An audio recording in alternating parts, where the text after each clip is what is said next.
தேவன் இந்த நாளில் நம்மோடு பேசுவாராக. நம்ம கண்களை மூடி நம்ம ஜெபம் பண்ணலாமா? நல்ல ஸ்தோத்திரிக்கிற ராஜா, அந்த அருமையான கால வேளையிலும் கூட கர்த்தாவே நீர் எங்களோடு பேசுவீராக, இடைவடுவீராக. ஆண்டவரை பேச வேண்டிய வார்த்தை நீர் பேசுவீராக. ஆவியானவர் எங்களுக்கு ஆண்டவரை விலக்கி தர வேண்டுமா நாங்கள் ஜெபிக்கிறோமாப்பா. நம்முடைய கரத்தில் தருகிறோம், பொறுப்படுத்திக் கொள்ளுங்க. இயேசுவின் நாமத்தில் இருக்கிற நல்ல பிதாவே, ஆமேன் ஆமேன். ஹல்லேலூயா, ஆமேன். ஆதியாகமம் 17ஆம் அதிகாரம் 1வது வசனத்தை நாம் வாசிப்போம். ஆபிராம் 99 வயதான போது கர்த்தர் ஆபிராமுக்கு தரிசனமாகி நான் சர்வ வல்லமையுள்ள தேவன், நீ எனக்கு முன்பாக நடந்து கொண்டு உத்தமனாய் இரு. ஆமென், ஹல்லேலூயா.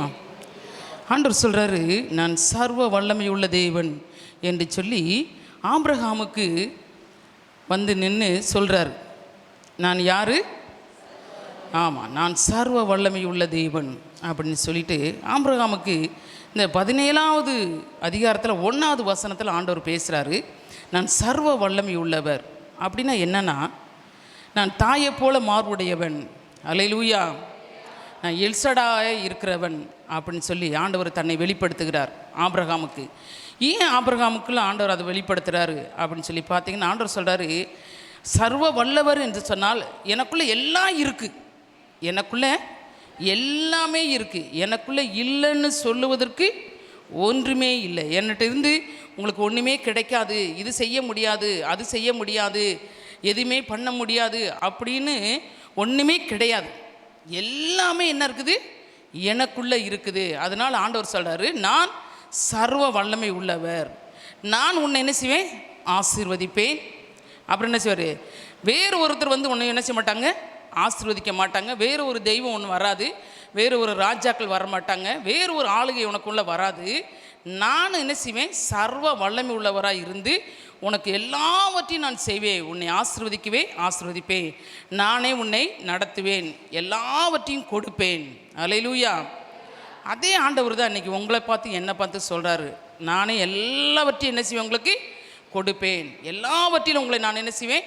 ஆசீர்வதிப்பேன். என்கிட்ட இல்லை அப்படின்னு சொல்லுவதற்கு ஒன்றுமே கிடையாது.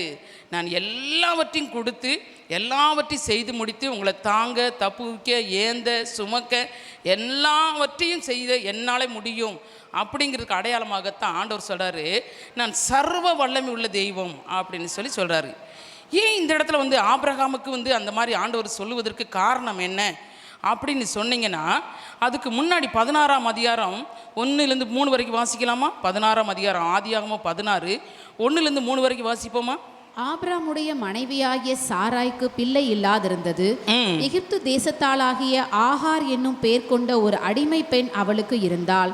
சாராய் ஆபிராமை நோக்கி, நான் பிள்ளை பெறாதபடிக்கு கர்த்தர் என் கர்ப்பத்தை அடைத்திருக்கிறார், என் அடிமை பெண்ணோடே சேரும், ஒருவேளை அவளால் என் வீடு கட்டப்படும் என்றாள். சாராயின் வார்த்தைக்கு ஆபிராம் செவி கொடுத்தான். ஆபிராம் கானான் தேசத்தில் 10 வருஷம் குடியிருந்த பின்பு ஆபிராமின் மனைவியாகிய சாராய் எகிப்து தேசத்தால் தன் அடிமை பெண்ணாகிய ஆகாரை அழைத்து அவளை தன் புருஷனாகிய ஆபிராமுக்கு மறுமனையாட்டியாக கொடுத்தாள். ஆமாம், அல்லேலூயா. இந்த இடத்துல பார்த்தீங்கன்னா ஆண்டவர் ஆபிரகாமுக்கும் சாராளுக்கும் தான் வாக்குத்தத்தம் கொடுக்குறாரு. உன்னை கொண்டு உன் மூலமாக ஒரு பெரிய ஜாதியை உண்டாக்குவேன், ஒரு பெரிய சந்ததி உண்டாகும், அவன் தான் என்ன செய்வான்? பெரிய வாக்குத்தத்தின் பிள்ளையாக இருப்பான் அப்படின்னு சொல்லி சாராளுக்கும் ஆபிரகாமுக்கு மட்டும்தான் ஆண்டவர் அந்த வாக்குத்தத்தம் பண்ணுறாரு. அவங்க மூலமாக தான் இதை செய்யணும்னு நினைக்கிறாரு. ஆனால் இந்த இடத்துல வந்து பார்த்திங்கன்னா அவங்க வந்து சேர்ந்ததான ஊராகிய அந்த ஊரில் வந்து என்ன செய்கிறாங்க? கானான் தேசத்தில் வந்து என்ன செய்கிறாங்க? அவங்க குடியிருக்கிறாங்க. இங்கே என்னன்னு சொன்னால், கானான் தேசத்துக்குள்ளே ஒருத்தவங்க குடி வந்துட்டாங்கன்னு சொன்னால் அந்த ஊர் வழக்கம் என்னன்னு சொன்னால், 10 வருஷம் வரைக்கும் அவங்களுக்கு குழந்தை இல்லை அப்படின்னு தெரிஞ்சால் தன்னுடைய மனைவியே என்ன செய்யணும்? தன் கணவருக்கு இன்னொரு கல்யாணம் முடிச்சு வைக்கணும். அதுதான் அந்த ஊர் வழக்கம். புரியுதா உங்களுக்கு? கானான் தேசத்தில் வந்து அவங்க வந்து எத்தனை வருஷம் ஆச்சு? 10 வருஷம் ஆச்சு. இப்போ 10 வருஷம் ஆன உடனேவும் யாராவது ஒரு பெண்ணை அவருடைய சொந்த மனைவியை பார்த்து கல்யாணம் முடிச்சு வைக்கணும். ஆனால் நம்ம என்ன செய்யணும் தெரியுமா? பிள்ளை இல்லை அப்படின்னு அவசரப்பட்டு அவள் முடிச்சு கொடுத்தா, சாரால் முடிச்சு கொடுத்தா அப்படின்னு நம்ம பார்ப்போம். ஆனால் இஸ்ரவேல் தேசத்தில் போய் நீங்கள் விசாரிச்சிங்கன்னா அங்கே சொல்லுவாங்க, அங்கே கிளாஸ் எடுக்கும்போது சொல்லுவாங்க, அப்படி இல்லை. அந்த ஊர் வழக்கம், அந்த கானான் தேசத்து வழக்கம் என்னன்னு சொன்னால், 10 வருஷம் ஆயிடுச்சுன்னு சொன்னால் தன்னுடைய கணவருக்கு மனைவியே பார்த்து என்ன செய்யணும்? பெண்ணு பார்த்து கல்யாணம் முடிச்சு வச்சிடணும். ஏன்னா அடுத்த சந்ததி உருவாகிறதுக்கு அவளுடைய சம்மதத்தோடு செய்யணும். அப்படி இருக்கும்போது தான் இந்த சாராயை என்ன செஞ்சா, ஆபிரகாம் என்ன பண்ணார், கல்யாணம் முடிப்பதற்கு சாரா சொன்ன உடனே அடிமை பெண்ணாகி ஆகாரை என்ன செஞ்சார், அவர் சரின்னு ஒத்துக்கிட்டார். இல்லைன்னா அந்த இடத்துல மறுத்துருப்பார், ஆனால் ஒத்துக்கிட்டாரு. ஆனால் மறுக்கணும். அவர் என்ன செய்யணும், ஆண்டவர் வாக்குத்தத்தம் பண்ணியிருக்கிறாரு, வாக்குத்தத்தின் பிள்ளை இவங்க பெற்றெடுக்கணும். இவர் என்ன செஞ்சிட்டாரு, மறுத்துட்டார். இனி எங்கே நமக்கு பிள்ளை இருக்க போகுது, நமக்கு பிள்ளை இருக்காது அப்படின்னு சொல்லிட்டு, அவருக்கு அப்போது வயது என்னன்னு தெரியுமா, 86 வயது. 16 வசனத்தை வாசிமா, அது 16 வாசி. ஆகார் ஆபிராமுக்கு இஸ்மவேலை பெற்றபோது ஆபிராம் 86 வயதாய் இருந்தான். 86 வயதான் இருந்தான் அவனுக்கு. அவன் பிறக்கும்போது 86 வயது. ஆண்டவர் அப்படி பிறந்த உடனேவும் ஆபிரகாம்கிட்ட எப்பயும் பேசிக்கிட்டு இருக்க ஆண்டவர் என்னஞ்சார், அதுக்கு பிறகு ஆபிரகாம்கிட்ட அவர் பேசவே இல்லை. பேசவே இல்லாமல் 17வது அதிகாரம் 1வது வசனத்திட்ட வரும்போது அவருடைய வயசு எத்தனை, அவருடைய வயது 99 வயது. 13 வருடம் ஆண்டவர் இணைஞ்சார், ஆபிரகாமோடு பேசவே இல்லை.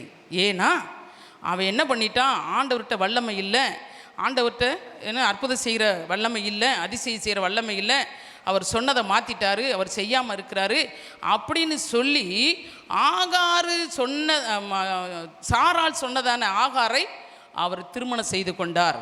அதனால தான் இந்த இடத்துல வந்து சொல்கிறாரு, டேய் மகனே நீ என்னை கேளு, நான் யாரு, நான் சர்வ வல்லமை உள்ளவர்.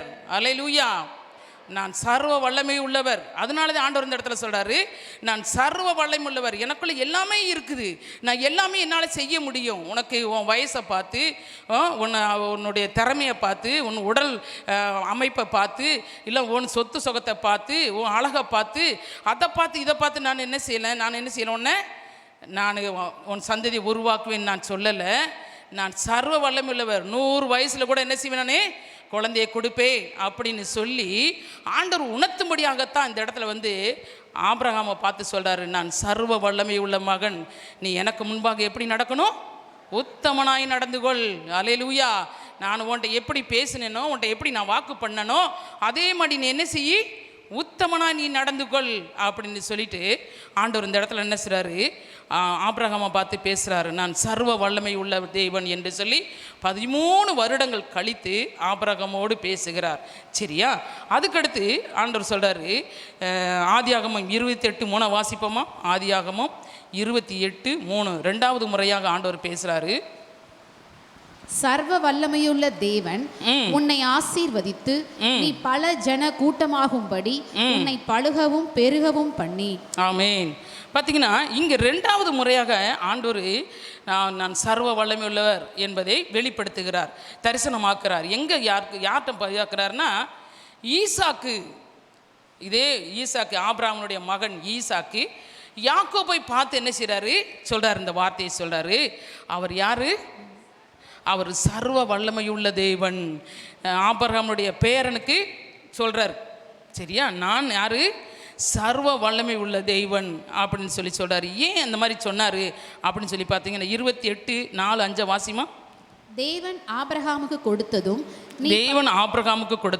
நீ பரதேசியாய் தங்குகிறதுமான தேசத்தை நீ சுதந்தரித்துக் கொள்ளும்படி ஆபிரகாமுக்கு அருளிய ஆசீர்வாதத்தை உனக்கும் உன் சந்ததிக்கும் அருளுவாராக என்று சொல்லி ஈசாக்கு யாக்கோபை அனுப்பிவிட்டான். அப்பொழுது அவன் பதான் அராமில் இருக்கும் சீரியா தேசத்தானாகிய பெத்துவேலுடைய குமாரனும் தனக்கும் ஏசாவுக்கும் தாயாகிய ரெபேக்காளின் சகோதரனுமான லாபானிடத்திற்கு போக புறப்பட்டான். அல்லேலூயா. இப்போ வந்து பார்த்தீங்கன்னா யாக்கோபு வெறும் கையை என்ன செய்கிறான், புறப்பட்டு போகிறான். அப்போ இந்த சர்வ வல்லமை உள்ள தேவன் என்பதை உணர்த்தி காட்டி ஈசாக்கு என்ன செய்கிறாரு, தன்னுடைய மகனை நீ என்ன செய்யி, சர்வ வல்லமை உள்ள தேவன் உன்னை பழுகவும் பெருகவும் பண்ணுவார், நீ வெறுமையாக போகிறத நினச்சி நீ என்ன செய்யாத, கவலைப்படாத, நீ போகிற இடத்துல என்ன செய்வேன், உன்னை நான் ஆசீர்வதிப்பேன் என்று சொல்லி என்னுடைய தகப்பனாருக்கு சொன்ன அதே ஆண்டவர் உன்னையும் பழுகவும் பெருகவும் செய்வார். உன்னிடத்துல இந்த பெரிய என்ன செஞ்சார், ராஜாக்கள் அப்புறம் என்ன ஜாதிகள் தோன்றுவாங்க அப்படின்னு சொல்லி ஈசாக்கு யாக்கோபை பார்த்து ஆசீர்வதித்து அதே வார்த்தையை ஒன்று மாறாதபடி அவருக்குள்ளே எல்லாம் அடங்கி இருக்குது, அவரே எல்லாம் கொடுப்பாரு, நீ என்ன செய்யி, புறப்பட்டு நடந்து போ அப்படின்னு சொல்லி ஈசாக்கு சொல்லி அனுப்புகிறார். 2வது முறையாக ஆண்டவர் தன்னை வெளிப்படுத்துகிறார். எப்படி வெளிப்படுத்துகிறார்? நான் சர்வ வல்லமை உள்ளவர், எனக்குள்ள எல்லாம் இருக்கிறது என்பதை குறித்து ஈசாக்கு மூலமாக யாக்கோப்புக்கு என்ன செய்கிறாரு, தெரிய பண்ணுகிறார். அல்லேலூயா. ஆண்டவர் சொல்கிறாரு, அந்த யாக்கோப்பை பார்த்து சொல்ல போகிறாரு, நீ போகிற, உனக்கு ஆடு மாடுகள் சொத்து சுகம் எல்லாம் இருக்கும் அப்படின்னு நினச்சி உன்னை நான் பார்த்து சொல்லலை, நீ வெறுமையாக போகிற பற்றியா, இப்பயே நான் உனக்கு சொல்கிறேன், நீ யார், சர்வ வல்லமையுள்ள தேவனை ஆராதிக்கிற தேவனுடைய பிள்ளை, நீ வெறுமையாக போனாலும் நான் உனக்கு எப்படி இருப்பேன், சர்வ வல்லமை உள்ளவராக உனக்கு இருப்பேன் அப்படின்னு சொல்லி ஆண்டவர் சொல்கிறார். அல்லேலூயா, ஆமேன். அதுக்கடுத்து ஒரு வசனத்தை பார்ப்போம். 3வது முறையாக ஆண்டவர் யார்கிட்ட பேசுகிறாரு அப்படின்னு சொல்லி பார்த்தீங்கன்னா, ஆதியாகமம் 35:11 வாசிப்போமா? பின்னும் தேவன் அவனை நோக்கி, நான் சர்வ வல்லமையுள்ள தேவன், நீ பலுகி பெருகுவாயாக, ஒரு ஜாதியும் பற்பல ஜாதிகளின் கூட்டங்களும் உன்னிலிருந்து உண்டாகும், ராஜாக்களும் உன் சந்ததியில் பிறப்பார்கள். நான் ஆபிரகாமுக்கும் ஈசாக்குக்கும் கொடுத்த தேசத்தை உனக்கு கொடுப்பேன், உனக்கு பின் உன் சந்ததிக்கும் இந்த தேசத்தை கொடுப்பேன் என்று சொல்லி. ஆமாம், இந்த இடத்துல பார்த்தீங்கன்னா ஆண்டவர் சொல்கிறாரு, யாக்கோப்பை பார்த்து பேசுகிறார். இப்போ யாரை, ஈசாக்கு மூலமாக யாக்கோப்புக்கு சொன்னார், நான் சர்வ வல்லமையுள்ள தேவன், உன் மகனை அனுப்பு, அவனை வெறுமையாக அனுப்பினாலும் நான் சர்வ வல்லமையுள்ள தேவன், அவனுக்கு எல்லாவற்றையும் கொடுத்து நான் என்ன செய்வேன், அவனை பழுகவும் பெருகவும் பண்ணுவேன் அப்படின்னு சொல்லி அனுப்புகிறாரு. இங்கே வந்து யாக்கோபிட்ட பேசுகிறாரு. எப்படி பேசுகிறாரு? நான் யார், சர்வ வல்லமை உள்ள தேவன், நீ பலுகி பெருகுவாயாக, ஒரு ஜாதியும் பற்பல ஜாதிகளின் கூட்டங்களும் உன்னிடத்திலிருந்து உண்டாகும், ராஜாக்களும் உன் சந்ததியில் பிறப்பார்கள் என்று சொல்லி யாருக்கு வாக்கு பண்ணுறாரு? யாக்கோப்புக்கு வாக்கு பண்ணுறாரு. ஆபிரகாமுக்கு வாக்கு பண்ண தெய்வம், ஈசாக்குக்கு வாக்கு பண்ண தெய்வம், இப்போ யாருக்கு வாக்கு பண்ணுறாரு? யாக்கோப்புக்கு வாக்கு பண்ணுறாரு.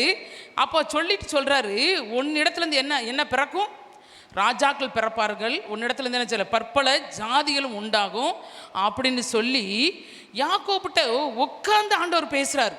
ஆண்டவர் பார்த்தீங்கன்னா அப்படியே சொல்லிட்டு போகிறவர் அல்ல, இந்த இடத்துல என்ன செஞ்சார், முகமுகமாய் பேசுகிறார். அதனால தான் மேலே வசனத்தை 7வது வசனத்தை வாசிங்களேன். அங்கே அவன் ஒரு பலிபீடத்தை கட்டி தன் சகோதரனுடைய முகத்துக்கு தப்பி ஓடின போது அங்கே தனக்கு தேவன் தரிசனமானபடியால் அந்த ஸ்தலத்திற்கு ஏல் பெத்தேல் என்று பெயரிட்டார். ஆமா, அந்த தரிசனமாகி பேசினதான அந்த இடத்துக்கு என்ன பெயரிட்டாரு? ஏல் பெத்தேல் என்று சொல்லி பெயரிட்டார். அதற்கு கீழே வாஸ்து பார்த்தீங்கன்னா ஆண்டவர் அவர்கிட்ட பேசிக்கிட்டே வர்றாரு. அவர் பேசிட்டு வந்த பிறகு 13வது வசனத்தை வாசிமா. தேவன் அவனோட பேசின ஸ்தலத்திலிருந்து அவனை விட்டு எழுந்தருளி போனார். ஆமாம், அப்போ அது வரைக்கும் என்ன செய்கிறாங்க, ஆண்டவர் அவரோடு யாக்கோப்போட என்ன செய்கிறாரு, உட்காந்து பேசுகிறாரு. முடித்த பிறகு அந்த இடத்தை விட்டு என்ன செய்கிறான், எழுந்தருளி போனாராம். அப்போ அந்த சர்வ வல்லமை உள்ள தேவன் அவர்களுக்கு மட்டுமல்ல, உங்களுக்கும் எனக்கும் அவர் சர்வ வல்லமை உள்ளவர், அவர் எல்லாவற்றையும் உடையவர், அவருக்குள்ளே எல்லாம் இருக்குது, நீ என்ன வேணால் நம்ம அவற்றிருந்து நீ பெற்றுக்கொள்ள முடியும்.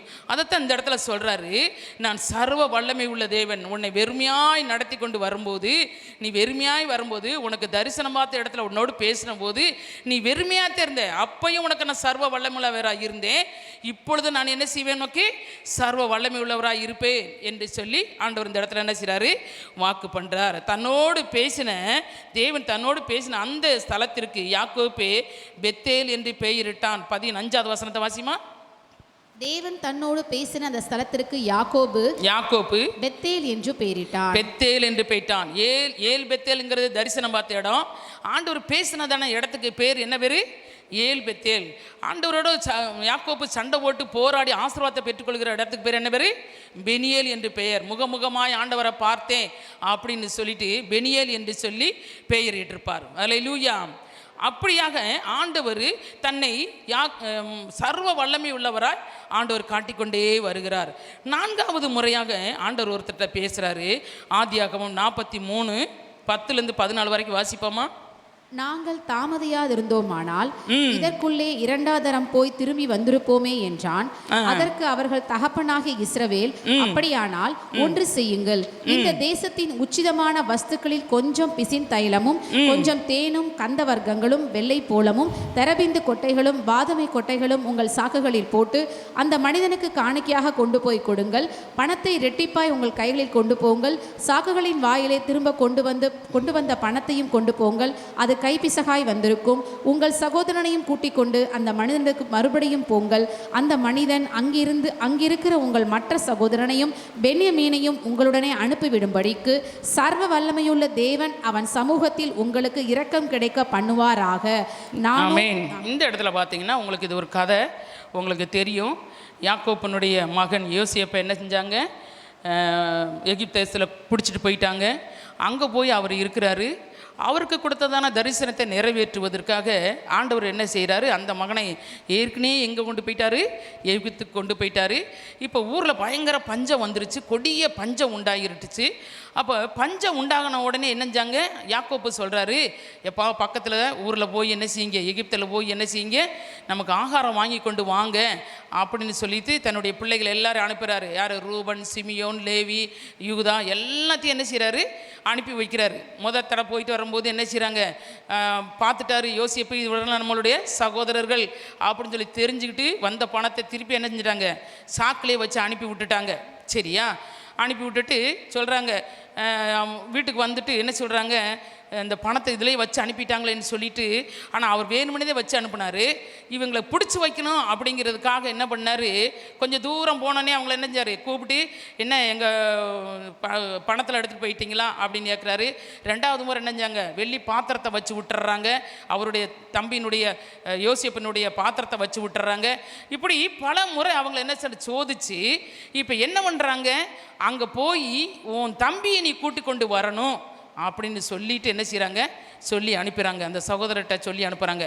யோசேப்பு சொல்லி அனுப்புகிறான், உங்கள் அப்பா அவர் உயிரோடு இருக்கிறாரா, அவர் இருந்தாருன்னா அவர்கிட்ட போய் சொல்லி, அவர் உன் தம்பி சகோதரர் ஒருத்தர் இருக்கான்ல அவனையும் கூட்டிக் கொண்டு வந்தாத்து மறுபடியும் என்ன வந்து பார்க்கணும், இல்லாட்டி என்னை பார்க்கக்கூடாது, உங்களுக்கு ஒன்றும் கிடைக்காது அப்படின்னு சொன்ன உடனேவும் இவங்க எல்லாம் வந்து என்ன சொல்கிறாங்க, யாக்கோபிட்ட சொல்கிறாங்க, அப்பா இந்த மாதிரி தம்பியை அவங்க கூட்டு வர சொல்லி சொல்கிறாங்க, நீங்கள் தம்பி அனுப்புனாதே நமக்கு மறுபடியும் என்ன செய்ய கிடைக்கும், சாப்பாடு கிடைக்கும், ஆகாரத்துக்கு வேண்டியதான எல்லா பொருளும் வாங்கிட்டு வர முடியும் அப்படின்னு சொன்னோன்னே அவர் சொல்கிறார், இல்லை அப்படி அல்லப்பா, சர்வ வல்லமையுள்ள தேவன் என்ன செய்வார், காரியங்களை வாய்க்க பண்ணுவார். நீங்கள் என்ன செய்யுங்க, உச்சிதமான பொருள்கள் என்னென்ன இருக்கோ எல்லாத்தையும் எடுத்துக்கொண்டு போய் அவருக்கு என்ன செய்யுங்க, காணிக்கையாக கொடுத்துருங்க அப்படின்னு சொல்லிட்டு சொல்கிறாரு. வாசிங்க 14வது வசனம். அந்த மனிதன் அங்கிருக்கிற உங்கள் மற்ற சகோதரனையும் பென்யமீனையும் உங்களுடனே அனுப்பிவிடும்படிக்கு சர்வ வல்லமையுள்ள தேவன் அவன் சமூகத்தில் உங்களுக்கு இரக்கம் கிடைக்க பண்ணுவாராக. பார்த்தீங்களா, இப்போ பென்யமீனை ஏற்கனவே கூட்டு கொண்டு போய் அங்கே வச்சுட்டாங்க. இப்போ பென்யமீனை கூட்டு கொண்டு வரணும். அதுக்கு என்ன செய்கிறாரு, இந்த ஆண்டவர் யாக்கோப்பு சொல்கிறாரு, சர்வ வல்லமையுள்ள தேவன் என்ன செய்வார், உங்களை சகோதரனை கூட்டி கொண்டு வருவார். உங்களுக்கு இறக்க செய்யணும்னு சொல்லி யாருடைய தயவும் தேவையில்லை, எந்த அதிகாரியுடைய தயவும் உங்களுக்கு தேவையே இல்லை. நீங்கள் இதெல்லாம் கொண்டு போய் கொடுங்க, சர்வ வல்லமையுள்ள தேவன் என்ன செய்வார், அங்கே உங்களுக்கு இரக்கம் பாராட்டுவார், உங்கள் சகோதரன் உங்களுக்கு கூட அனுப்புவார் அப்படின்னு சொல்லி சொல்கிறாரு. அப்போ பார்த்தீங்கன்னா இந்த சர்வ வல்லமை உள்ள தேவன் ஆதியாகமத்திலேருந்து வெளிப்படுத்தல் வரைக்கும் வருவார். நீங்கள் வாசித்து பார்த்தீங்கன்னா இந்த சர்வ வல்லமை உள்ளவர், சர்வ வல்லமை உள்ளவர் என்பது ஆண்டவர் சாதாரணமாக சொல்ல, நான் என்ன செய்கிறேன், எல்லாவற்றையும் அடக்கி வைத்திருக்கிற நான் இருக்கிறேன், நீங்கள் என்னை தவிர வேறு ஒரு தெய்வத்தை நமஸ்கரிக்கவும் சேவிக்கவும் கூடாது, என்னை போல மிருகத்தை போல புறாவை போல எந்த வடிவத்திலும் உங்களுக்கு ஒரு தெய்வத்தை உண்டாக்கி வச்சுக்க கூடாது அப்படின்னு சொல்லி தான் ஆண்டவர் ஒரு சர்வ வல்லமையுள்ளவர், சர்வ வல்லமையுள்ளவர் என்று சொல்லி ஒவ்வொரு இடத்துலையும் வெளிப்படுத்தி கொண்டு வர்றாரு. ஏன்னா ஆபிரகாம் கூட பார்த்தீங்கன்னா ஆரம்பத்தில் விசுவாசித்து வார்த்தை கேட்டனே ஊரை விட்டு கிளம்பி வந்தான். மனைவியை கூட்டுக்கிட்டு இணைஞ்சான். ஆண்டவர் சொன்ன ஒரே வார்த்தை நிமித்தமாக கிளம்பி வந்தவர் இடையில இணைஞ்சாரு, தப்பு பண்ணிட்டாரு, இவனே விசுவாசத்தை விட்டு வழி விலகிறானே, மற்ற எல்லாரும் இப்படி வழி விலகி போயிடுவாங்கன்னு சொல்லிட்டு தான் ஆண்டவர் அப்பப்போ ஞாபகப்படுத்துகிறார். நான் சர்வ வல்லமை உள்ளவர், நான் சர்வ வல்லமை உள்ளவர், நான் எல்லாவற்றையும் செய்வேன், எது இருக்குதோ இல்லையோ நான் சர்வ வல்லமை, நான் சொன்னதை செய்வேன் அப்படின்னு சொல்லிட்டு தன்னை அங்கங்கே வெளிப்படுத்தி காட்டுறாரு. இங்கே யாக்கோப்பு தன்னுடைய மகனை கூட்டு வருவதற்கும் தன்னுடைய பிள்ளைகள்கிட்ட சொல்லி அனுப்புகிறாரு. என்ன சொல்லி அனுப்புகிறாரு?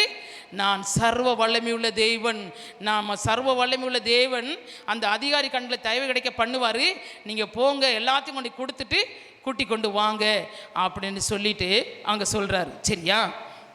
ஆண்டவர் சொல்கிறார் உனக்கு தரிசனமான தேவன். ஆண்டவர் சொல்கிறாரு 35:7 வாசித்தீங்கன்னா அந்த இடத்துல சொல்கிறார், வாசிமா 35:7.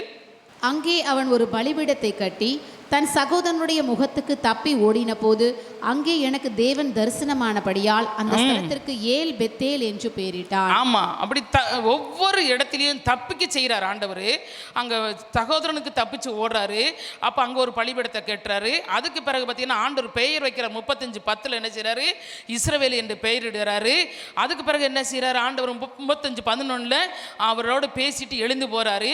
இப்படிப்பட்ட ஆண்டவரை இவர் ருசிச்சாரு. யாரு? யாக்கோப்பு ருசிச்சதுனாலதே தன்னுடைய பிள்ளைகிட்ட சொல்றாரு, நீங்க போங்க, அங்க விடுவிப்பதற்கு சர்வ வல்லமை உள்ள தேவன் என்ன செய்வாரு? அந்த அதிகாரி உள்ளங்கள்ல பேசுவாரு அப்படின்னு சொல்லி 4வது முறையாக ஆண்டவர் வெளிப்படுத்துறாரு. 5வது முறையாக ஆண்டவர் பேசுறாரு. ஆதியாகமம் 48, ஆதியாகமம் 48 3-4 வாசிமா. யாக்கோபு யோசேப்பை நோக்கி, யாக்கோபு யோசேப்பை நோக்கி, சர்வ வல்லமையுள்ள தேவன், சர்வ வல்லமையுள்ள தேவன் கானான் தேசத்திலுள்ள லூஸ் என்னும் இடத்தில் எனக்கு தரிசனமாகி என்னை ஆசீர்வதித்து நான் உன்னை பழுகவும் பெருகவும் பண்ணி உன்னை பல ஜன கூட்டமாக்கி உனக்கு பின்வரும் உன் சந்ததிக்கு இந்த தேசத்தை நித்திய சுதந்திரமாக கொடுப்பேன் என்று என்னோடே சொன்னார். இங்க பாத்தீங்கன்னா இப்ப வந்துட்டாரு யாக்கோபு. எங்க வந்துட்டாரு? எகிப்து தேசத்துக்கு வந்துட்டார். தன்னுடைய மகனை பார்க்குறதுக்கு அவர் இருக்கிறாரு, வந்துருங்கப்பா அப்படின்னு சொல்லி எல்லாத்தையும் கூட்டுட்டு வரும்போது இங்கே வந்து அந்த வார்த்தையை சொல்ல அவர் மறக்கவே இல்லை. இங்கே வந்து சொல்கிறாரு, எனக்கு யாக்கோப்பு யோசிப்பை பார்த்து சொல்கிறாரு, மகனை சிறைபிடித்து போன குழியில் தூக்கி போட்ட மகன் எகிப்து தேசத்தில் ஒரு பெரிய ராஜாவாக இருக்கிற அந்த மகனை பார்த்து சொல்கிறாரு, நீ என்ன செஞ்சாரு? நான் என்ன செஞ்சேன்? இப்படி நான் வெறுங்கையாய் வந்து அந்த லூஸுங்கிற இடத்துல வந்து நான் படுத்து கிடக்கும்போது, கல்லை தலைக்கு வச்சு படுத்து இருக்கும்போது ஆண்டவர் எனக்கு தரிசனமானார். எந்த தெய்வம் தரிசனமானார்? சர்வ வல்லமையுள்ள தேவன் எனக்கு தரிசனமாகி சொன்ன அதே வார்த்தையின்படி என்ன பழுகவும் பெருகவும் உன் சந்ததிக்கு இந்த தேசத்தை திரும்ப கொடுப்பேன் சொன்ன தேவன் இன்னைக்கு என்ன உன்னை பார்க்கும்படியாக என்னை இந்த இடத்துக்கு கொண்டு வந்தாரே, அதற்காக ஆண்டவருக்கு நன்றி செலுத்துகிறார் யாக்கோப்பு. யோசேப்பு முன்னாடி அப்போ அங்கே வந்த பிறகு தான் அவருடைய பிள்ளைகளை பார்க்குறாரு. அந்த பிள்ளைகளை தனக்கு சொந்தமான பிள்ளைலாம் எடுத்துக்கொள்கிறாரு யாக்கோப்பு, எல்லாம் செய்கிறாரு. ஆனாலும் அவர் அந்த சர்வ வல்லமையுள்ள தேவனை சொல்லுவதற்கு அவர் மறக்கவே இல்லை. அல்லேலூயா. வேறொரு தெய்வமாக அவர் சொல்லவே இல்லை. அவருக்குள்ளே எல்லாமே இருக்குது. எனக்கு ஒன்றுமே இல்லாத ஒரு இடத்துல ஒரு கல்லை வச்சு படுத்த இடத்துல எனக்கு தரிசனமாக்கி சொன்ன அதே சர்வ வல்லமையுள்ள தேவன் இன்று ஒன்று என்ன செஞ்சிருக்கிறாரு? ஆசீர்வதிச்சிருக்கிறாரு. அவர் சொன்னபடி பழுகவும் பெருகவும் பண்ணியிருக்கிறாரு அப்படின்னு சொல்லி யாக்கோப்பு அந்த இடத்துல சொல்கிறாரு. 5வது முறையாக ஆண்டவர் சொல்கிறாரு, அவர் சர்வ வல்லமை உள்ள தேவன் என்று சொல்கிறார். உனக்கு சகோதரர் இல்லாத போதே அவர் என்ன சொல்கிறாரு? யாக்கோப்பு அந்த இடத்துல சொல்கிறாரு, உனக்கு சகோதரர் பக்கத்தில் யாரும் இல்லை, அப்பா அம்மா யாருமே இல்லை. ஆனால் ஆண்டவர் எனக்கு எப்படி சர்வ வல்லமையுள்ளவர் என்று வெளிப்படுத்தினாரோ அதே ஆண்டவர் உன்னையும் இங்கே சர்வ வல்லமையுள்ளவராக இருந்து எல்லாவற்றையும் கொடுத்து உன்னை ஆசீர்வதித்து வைத்திருக்கிறாரு அப்படின்னு சொல்லி அவர் மகனை பார்த்து சந்தோஷப்படுகிறார். எத்தனையோ ஆண்டுகளுக்கு பிறகு தன்னுடைய மகனை, காணா போன மகனை, இறந்து போயிட்டான் அப்படின்னு சொல்ல நினைத்த மகனை உயிரோடு பார்க்கும்போது அவர் அந்த வார்த்தை என்ன சொல்கிறாரு? மறுபடியும் சொல்கிறாரு, சர்வ வல்லமை உள்ள தேவன். 6வதாக யாத்ராகமம் 6ஆம் அதிகாரம் 3வது வசனத்தை வாசிப்போமோ? யாத்ராகமம், சர்வ வல்லமையுள்ள தேவன் என்னும் நாமத்தினால் நான் ஆபிரகாமுக்கும் ஈசாக்குக்கும் யாக்கோபுக்கும் தரிசனமானேன், ஆனாலும் யெகோவா என்னும் நாமத்தினால் நான் அவர்களுக்கு அறியப்படவில்லை. ஆமென். அல்லேலூயா. இங்கே ஆண்டவர் ஆபிரகாம், ஈசாக்கு, யாக்கோப்பு, அவங்க பிள்ளை யோசேப்பு எல்லாருக்கும் ஆண்டவர் இணைஞ்சார். சர்வ வல்லமை உள்ளவராக இணைஞ்சார். ஆதியாகமத்தில் வெளிப்பட்டார், தரிசனமானார். ஆனால் யாத்ராகம் வந்தோடனே யார் வந்துடுறது? மோசே வந்துடுறார். சரியா? மோசே வந்தோடனே மோசிட்ட ஆண்டவர் பேசுகிறாரு. மோசேட்ட ஆண்டவர் நினைஞ்சாரு பேசுகிறாரு. என்ன பேசுகிறாரு? மோசையை நோக்கி 6ஆம் அதிகாரம் 3வது வசனத்தில், மேலும் தேவன் மோசையை நோக்கி நான் யெகோவா அப்படிங்கிறாரு. யெகோவா என்றால் என்ன? நான் இருக்கிறவராகவே இருக்கிறேன். இங்கே சொல்கிறாரு, நான் சர்வ வல்லமை உள்ளவர், எல்லாம் எனக்குள்ளே இருக்கிறது, நான் தாயை போல மார்புடையவன், நான் ஒரு எல்சடாய் அப்படின்னு சொல்லி வெளிப்படுத்துகிறாரு. ஆனால் இங்கே மோசைக்கு வெளிப்படுத்துகிறாரு, நான் யெகோவா அப்படின்னு சொல்லி வெளிப்படுத்துகிறாரு. வெளிப்படுத்திட்டு அடுத்து மோசையிட்டு ஆண்டவர் பேசுகிறாரு. என்னம்மா பேசுகிறார் தெரியுமா? நான் சர்வ வல்லமையுள்ள தேவன் என்னும் நாமத்தினால் நான் ஆபிரகாமுக்கு, ஈசாக்குக்கும், யாக்கோப்புக்கும் தரிசனமானேன். ஆனாலும் யெகோவா என்னும் என் நாமத்தினால் நான் அவர்களுக்கு அறியப்படவில்லை. அல்லேலூயா. ஆமாம், அவர்களுக்கு நான் சர்வ வல்லமுள்ளவராக நான் காணப்பட்டேன். ஆனால் உனக்கு வெளிப்படுகிற யெகோவாவாக அவருக்கு நான் என்ன செய்யலை? அவங்களுக்கு நான் வெளிப்படவில்லை. அவங்களுக்கு எப்படி வெளிப்பட்டேன்? நான் சர்வ வல்லமை உள்ளவராக நான் வெளிப்பட்டேன். உனக்கு யெகோவாவா நான் வெளிப்படுகிறேன். அதையும் சொல்கிறார் பாருங்க ஆண்டவர். அங்கே நான் இப்படி வெளிப்பட்டேன், உனக்கு இப்படி வெளிப்படுறேன். ஏன்னா உன் கூடையே நான் வர வேண்டும், நான் உன் கூடையே இருக்கிறவாறாகவே இருப்பேன் அப்படின்னு சொல்லி மோசேக்கு தன்னை ஆண்டவர் சர்வ வல்லமை உள்ளவராக வெளிப்படுகிறார். அவர் சாதாரணமாக வெளிப்படலை, அவர் சர்வ வல்லமை உள்ளவராய் வெளிப்படுகிறார். அவர் சொல்கிறார், நானுக்கு உனக்கு யெகோவா என்றும் நாமத்தினால அறியப்படாமலும் என்ன செய்ய இருக்கல, அவங்களுக்கு அறியப்படாமல் இருந்தேன், உனக்கு என்ன செய்கிறேன்? அதையும் சொல்லி யெகோவாவா இருக்கிறவராக இருக்கிறேன் என்று சொல்லி உனக்கு நான் என்ன செய்கிறேன்? என்னை வெளிப்படுத்துகிறேன் என்று சொல்லி ஆண்டவர் சொல்லுகிறார். அதனாலதான் ஆண்டவர் சொல்கிறாரு, 91ஆம் சங்கீதம் 1ஆம் வசனத்தை பார்த்து பாருங்களேன். இந்த 91ஆம் சங்கீதத்தை எடுத்து பாருங்க. உன்னதமானவரின் மறைவில் இருக்கிறவன் சர்வ வல்லவருடைய நிழலில் தங்குவான். ஆமென். போதும். உன்னதமானவருடைய நிழலில் என்ன செய்யணும்? நம்ம மறைஞ்சிருக்கோம்.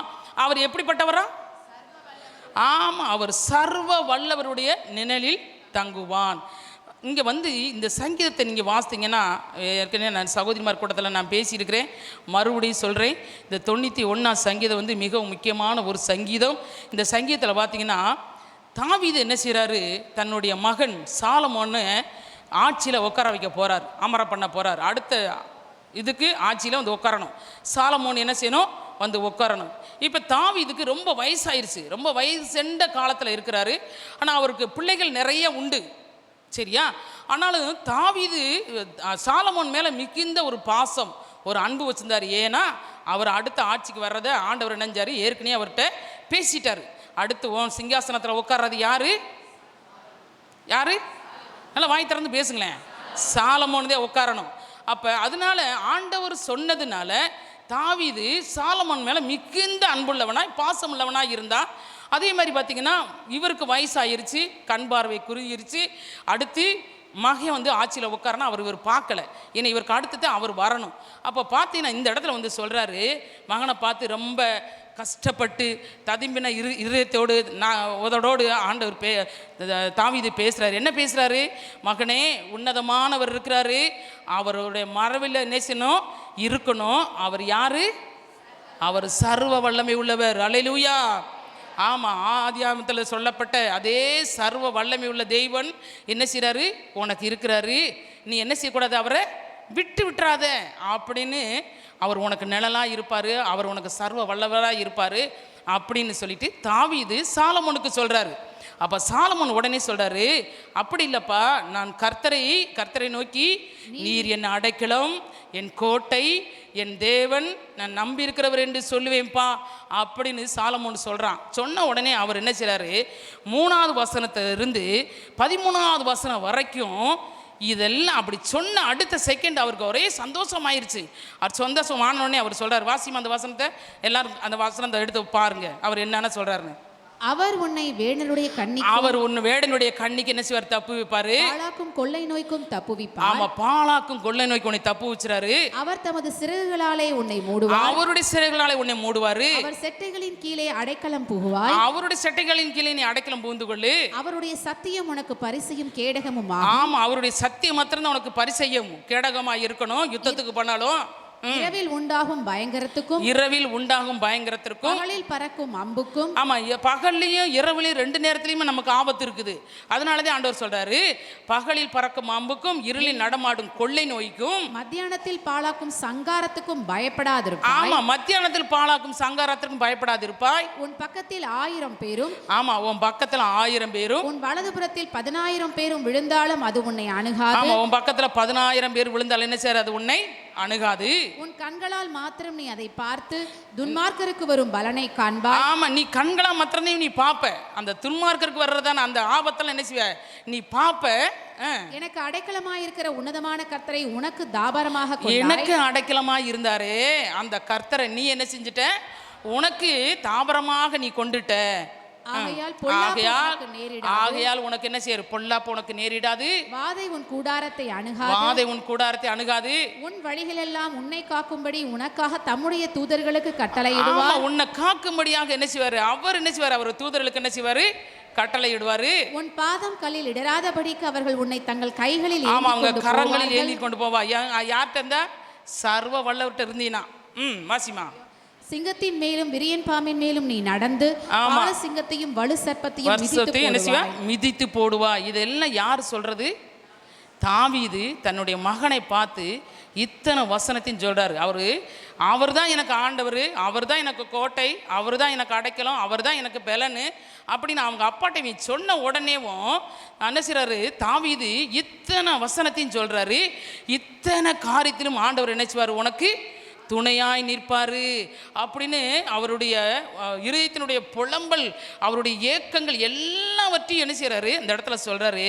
உடனே ஆண்டவர் சொல்றாரு, டேய் மகனே, அவன் என்னிடத்துல வாஞ்சியா இருக்கிறான். ஆண்டவர் இந்த இடத்துல வர்றாரு பாருங்க. அவன் என்ன செய்யறான்? அவன் என்னிடத்துல வாஞ்சியா இருக்கிறான். அவனை நான் என்ன செய்வேன்? ஆமா, அவனை விடுவிப்பேன். அவன் என் நாமத்தை அறிஞ்சிருக்கிறான். அதனால அவன் என்ன செய்வேன்? உயர்ந்த அடைக்கலத்திலே நான் வைப்பேன். அவன் என்னை நோக்கி கூப்பிடுவான். அவன் என்னை நோக்கி கூப்பிடும் போதெல்லாம் என்ன செய்வேன்? நான் அவனுக்கு மறு உத்தரவு. ஆமா, அவனுக்கு நான் மறு உத்தரவு கொடுத்து ஆபத்தில் நானே அவனோடு இருந்து அவனை தப்புவித்து அவனை கனப்படுத்துவேன். நீடித்த நாட்கள் அவன் சாகு வரைக்கும் நான் அவனோடு இருப்பேன். அல்லேலூயா. ஆமா, இந்த இடத்துல பாருங்க, ஒரே ஒரு வார்த்தை, அவருடைய சர்வ வல்லருடைய நிழலில் நீ தங்கி இருந்துட்டினா இத்தனை ஆசீர்வாதங்களும் அவனுக்கு மட்டும் இல்லம்மா, உங்களுக்கும் எனக்கும் தான் ஆண்டவர் அத்தனையும் வச்சிருக்கிறார். நீடித்த நாட்களாய் நம்ம சாகும் வரைக்கும் அவர் என்ன செய்றாரா? சர்வ வல்லமை உள்ளவராய் நம்மளோடு இருக்கிறார். ஹல்லேலூயா. ஆமாம், அப்படிப்பட்ட ஆண்டவரை தான் நீங்களும் நானும் ஆராதனை செய்கிறோம். சாதாரண ஒரு ஆண்டவரை ஆராதனை செய்கிறதில்ல. இன்றைக்கும் நமக்கு ஒரு அற்புதங்கள் நடக்காமல், அதிசயங்கள் நடக்காமல் நமக்கு போகிறதுக்கு காரணம் என்ன தெரியுமா?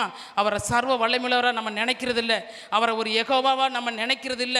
அதனால தான் ஆண்டவர் நம்முடைய விசுவாசத்தில் அப்படியே நம்ம விசுவாசத்தை பார்த்து நமக்கு எது செய்யாதபடிக்கு அவர் தள்ளி தள்ளி நிற்கிறாரு.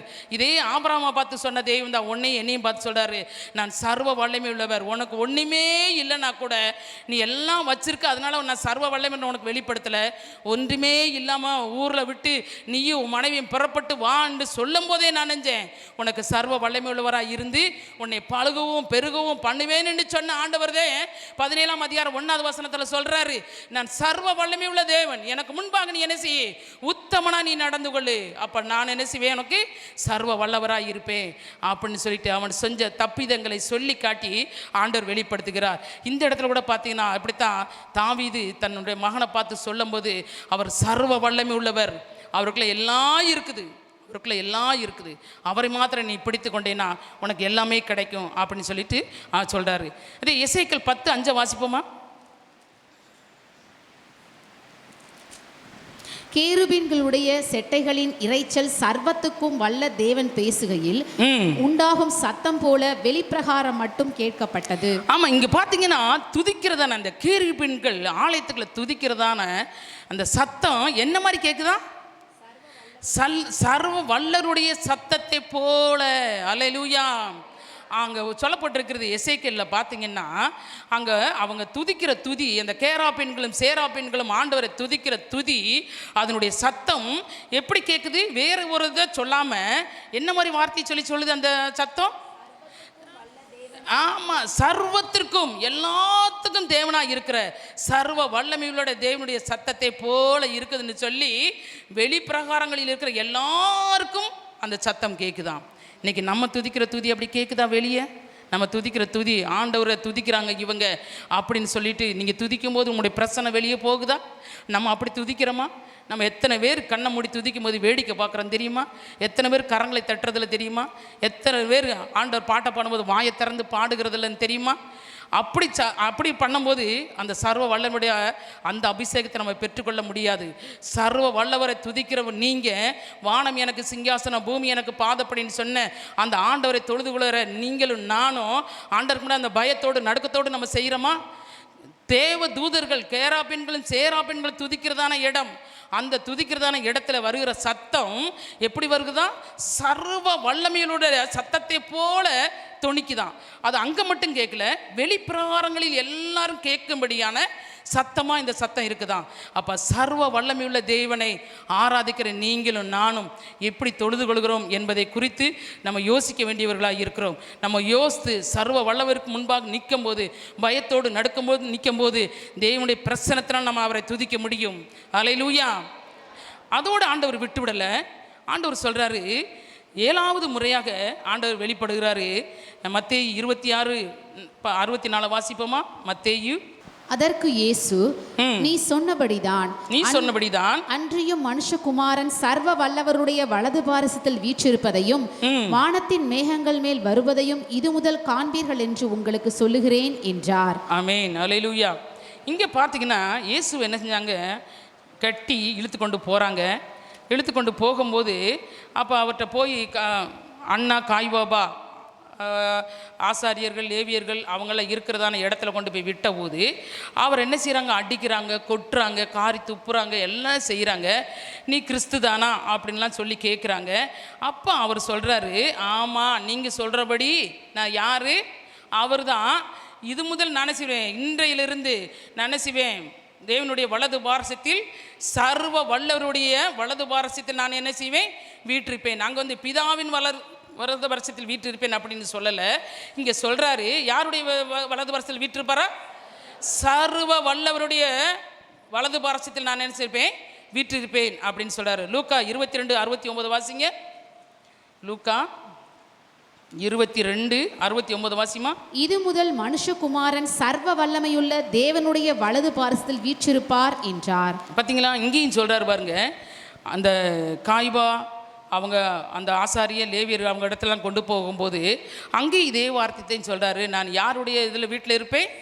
சர்வ வல்லவருடைய, நான் பிதாவினுடைய வலதுபாரசத்தில் வீட்டு இருப்பேன்னு சொல்லாதபடிக்கு இங்கே ஆண்டவர் வெளிப்படுத்துகிறார். என்ன மாதிரி சொல்கிறாரு? நான் என்ன செய்கிறேன்? சர்வ வல்லவருடைய வலது பாரசத்தில் நான் வீட்டு இருப்பேன், இது முதல் என்னை நீங்கள் காண்பீர்கள் அப்படின்னு சொல்லி தன்னை வெளிப்படுத்துகிறார். அப்போ சர்வ வல்லமை உள்ள தேவன் உங்களுக்கும் எனக்கும் ஆண்டவராக இருக்கிறார். அந்த சர்வ வல்லமை உள்ள ஆண்டவருக்குள்ளாக எல்லாம் அடங்கியிருக்கிறது. என்னால் எல்லாம் செய்ய முடியும். நீ எதில் சோர்ந்து போயிருக்கிற, எது இல்லாமல் இருக்க, எது உனக்கு இல்லை, எல்லாம் எனக்குள்ளே இருக்குது. என்னை தேடினா உனக்கு எல்லாமே கிடைக்கும் அப்படின்னு சொல்லி ஆண்டவர் சொல்கிறார். ஆண்டவர் இந்த பூமியில் இருந்த நாட்கள் பிறகு அவர் யார்கிட்ட போய் இருக்க போகிறார் என்பதை குறித்து ஆண்டவர் தெளிவாய் சொல்லிவிட்டு போகிறார். நான் யார்கிட்ட போய் இருக்க போகிறேன்? சர்வ வல்லமையுள்ள தேவனுடைய வலது பாரசத்தில் இருக்க போகிறேன். நீங்களும் நானும் அங்கே தான் போக போகிறோம், அவருடைய இடத்துக்கு தான் போக போகிறோம். அப்போ நம்ம யார்கிட்ட போகணும்? அந்த சர்வ வல்லமையுள்ள தேவன் வலது பாரசத்தில் வீட்டு இருக்கிற அதே ஆண்டவர்கிட்ட நம்மளும் போகணும். அப்போ அவருக்கு பிரியமாக நீங்களும் நானும் நடக்கிறோமா? அதுதான் முக்கியமான ஒரு காரியம். இப்பொழுது நம்ம எல்லாரும் எழுந்து நிற்போம். ஆண்டவரே, சர்வ வல்லவருடைய தேவனே, ஆண்டவரே, நாங்களும் அறியாமல் இருந்தாலும் நீர் எங்களுக்கு அவ்வப்போது சர்வ வல்லமையுள்ளவர் என்பதை ஆண்டவரே எங்களுக்கு வெளிப்படுத்தி காட்டுறீங்க. ஆண்டவரே, எங்களுக்கு ஒன்றுமே இல்லாமல் இருந்த போதிலும் ஆண்டவரே எங்களுக்கு சர்வ வல்லவராய் நீர் எங்களுக்கு இருக்கிறபடினா நாங்கள் உம்மை துதிக்கிறோம் ஆண்டவரே என்று சொல்லி கண்களை மூடி நம்ம பாடுவோமா? பாட்டை பாடுவோமா? உன்னதமானவரின் மறைவில் இருக்கிறவர் சர்வ வல்லவருடைய நிழலில் தங்குவார் என்று சொன்ன அந்த பாடலை பாடி ஆண்டவருடைய நாமத்தை நம்ம மையப்படுத்துவோம். ஹல்லேலூயா, ஹல்லேலூயா. உன்னதமானவரின்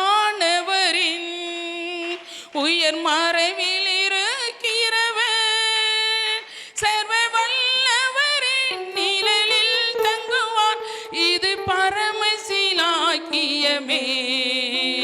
சர்வ வல்லவரின் நிழலில் தங்குவார்,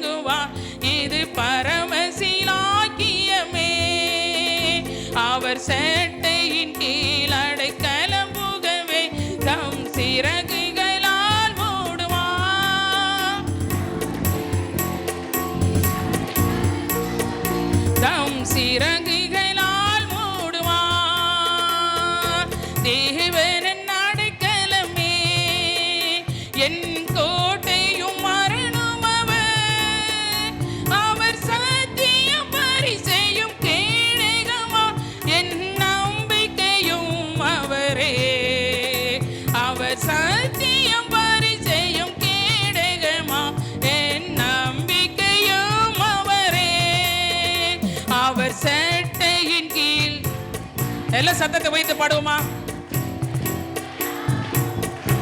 ஆமென். தம் சிறகுகளால் மூடுவார் இரவின் பயங்கரத்திற்கும் பகலில் பறக்கும் அன்பிற்கும் இருளில் நடமாடும் கொள்ளை நோய்க்கும் நான் பயப்படவே மாட்டேன். இருளில் நடமாடும் கொள்ளை நோய்க்கும் நான் பயப்படவே மாட்டேன். அவர் சேட்டையின் கீழ் அடைக்கலம் புகவே. ஆமென். ஆமென். தம் சிறகுகளால் மூடுவார். 1000 10,000 பேர்கள் உன் பக்கம் விழுந்தாலும் அது ஒரு காலத்தும் உன்னை அணுகிடாதே. உன் தேவன் உன் தாவரமே. அது ஒரு காலத்தும் உன்னை அணுகிடாதே. உன் தேவன் உன் தாவரமே. அவர் சேட்டையின் கீழ். ஆமென். ஆமென். சர்வவல்லவருடைய நிழல் அவர் செட்டை. சிறகுகளால் மூடுவார். ஆமென். ஆண்டவரே உம்முடைய செட்டையின் கீழில் ஆண்டவரே, உம்முடைய அடைக்கலம் புகும்படியாக ஆண்டவரே, சர்வ வல்லவருடைய நிழலிலே ஆண்டவரே வந்து தங்கும்படியாக ஆண்டவரே, தேவனே எங்களுக்கு நீர் பாராட்டின எல்லா கிருபைகளுக்காக ஆண்டவரே, ஆபிரகாம் வெளிப்படுத்தின தேவன், ஈசாக்குக்கு வெளிப்பட்ட தேவன், யாக்கோபுக்கு வெளிப்பட்ட தேவன் ஆண்டவரே, எங்களுக்கு நீர் வெளிப்படுகிறபடினால் ஆண்டவரே நன்றி உள்ள இருதயத்தோடு ராஜா நாங்கள் உம்மை துதிக்கிறோம், உம்மை துதிக்கிறோம், உம்மை துதிக்கிறோம், உம்மை துதிக்கிறோம் ஆண்டவரே, உம்மை ஸ்தோத்திரிக்கிறோம் ஆண்டவரே, உம்மை ஸ்தோத்திரிக்கிறோம் ஆண்டவரே. உம்முடைய செட்டை விட்டு, உம்முடைய அடைக்கலத்தை விட்டு ஆண்டவரே, சர்வ வல்லவருடைய நிழலை விட்டு நாங்கள் எங்கேயும் போகாதபடி, உம்முடைய நிழலுக்குள்ளே நாங்கள் தங்கி இருக்கும்படியாக, அடங்கி இருக்கும்படியாக என் தேவன் எங்களுக்கு வெளிப்பட போறதுக்காக உமக்கு ஸ்தோத்திரம் ஆண்டவரே. எங்களுக்கு எதுவுமே இல்லை என்று சொல்லாத அளவுக்கு சர்வ வல்லமை உள்ள தேவன் எல்லாவற்றையும் வைத்திருக்கிறபடினால் நாங்கள் உண்மையே ஆராதித்து, உம்மை ஸ்தோத்திரித்து, உம்மை துதித்து, உம்முடைய நாமத்தை மையப்படுத்தும்படியாக ஆண்டவரே எங்களுக்கு நீர் உதவி செய்யறதுக்காக உமக்கு நன்றி ஆண்டவரே. எல்லாவற்றையும் உடைய பாதத்தில் அர்ப்பணிக்கிறோம். ஆசீர்வதித்து அங்கீகரித்து ஏற்றுக்கொள்ளுங்க. இயேசுவின் நாமத்தில் இருக்கிற நல்ல பிதாவே. ஆமென். ஆமென்.